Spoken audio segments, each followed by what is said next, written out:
பிரைஸ்லான். வணக்கம் யூடியூப் நேயர்களே. நம்ம பேசக்கூடிய டாபிக்கின் தலைப்பின் பெயர் என்று பார்த்தால், அக்கிரமம் மிகுதியாவதனால் அநேகருடைய அன்பு குறைந்து போகும்.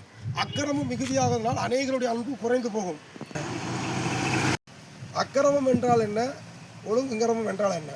அக்கிரமம் ஒழுங்குங்கரமம் என்ன அர்த்தம்னா, இப்போ வீதியில் போகும்போது வடசேரி இடசேரி போகணும், இப்படி போனால் லெஃப்டில் போகணும், அப்படி வந்தால் ரைட்டில் வரணும். இது வந்து ஒழுங்குங்கரையும். அக்கிரமம் என்ன அர்த்தம்னா, அகம்பாத்துக்கு லெஃப்ட்டில் போகிறவன் ரைட்டில் வருவான், ரைட்டில் போகிறவன் லெஃப்ட்டில் வருவான். இது வந்து அக்கிரமம். இதே மாதிரி தான் ஒரு இடத்துல நடந்த சம்பவம் பார்த்தா, அதாவது நம்பர் 3 அப்படின்னு ஒரு தலைப்பு. அந்த தலைப்புகளை சரி பேசுகிறேன். அந்த ஆள் இணைஞ்சிருக்குன்னா அது வாட்டில் எப்படி எப்படியோ இஷ்டமாக இருந்திருக்காங்க. அதை எவனோ பார்த்து தகவலை தெரிவிச்சிட்டான்.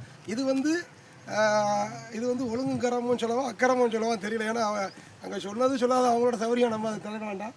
அப்போ என்ன செஞ்சாங்கன்னா, இன்னொரு ஆளுக்கு என்ன செஞ்சாங்கன்னா ஏவலை ஏவிட்டாங்க, அந்த முதலாளி திருப்பிட்டாங்க. அப்போ ஒழுங்குங்கரமனா என்னென்னா, கடவுள்கிட்ட போய் சொல்லணும், தண்டனை கடவுள்கிட்ட வாங்கி கொடுக்கணும். அப்போ ஒழுங்குங்கரமனா ஒரு மனிதனை தண்டிக்கிற உரிமை உங்களுக்கு யாரும் கொடுத்தா? அது கர்த்தருக்கு மட்டும் தான். வானத்தையும் பூமியும் அண்டசராசனும் படைத்து ஆளுகை செய்கிற அந்த சர்வேசனா ஈசன் ஒருவருக்கு தான் தண்டிக்க உரிமை இருக்குது. நமக்கு தட்டி கேட்க உரிமை நமக்கு இருக்குது. அப்போ என்ன ஆகும், கடவுள்கிட்ட சொல்லி தண்டனை வாங்கி கொடுக்கும். இவங்க விஷயத்துக்கு ஏவலை செய்யிட்டாங்க, அவங்க திரும்பும் பின்னாடி அவங்கள பாதிக்கும். அதனால் அக்கிரமம் சில இடத்துல பார்த்தோன்னா செய்வனை வச்சவனை போய் செய்வனை வைக்க சொல்ல வீடு பூந்து வெட்டி கொண்டுறாங்க. இது வந்து வெட்டி கொள்ளக்கூடாது, இது அக்கிரமம். அதான் அவன் செஞ்சது அக்கிரமம், இவன் செஞ்சு அக்கிரமம். ஒழுங்குங்கிறவனா அதை கடவுள்கிட்ட சொல்லி தான் ஒரு தீர்ப்பு, நியாய தீர்ப்பு, ஜட்ஜ்மெண்ட் வாங்கி கொடுக்கணும். ஆனால் பேர் கிறிஸ்தவங்க இப்படி செஞ்சாங்கன்னா அவங்க நிறைய தான் போகணும் ஜட்ஜ்மெண்ட் நாளில். கர்த்தர் தாமே இந்த வார்த்தை ஆசைப்படுறாங்க. ஹல்லேலூயா.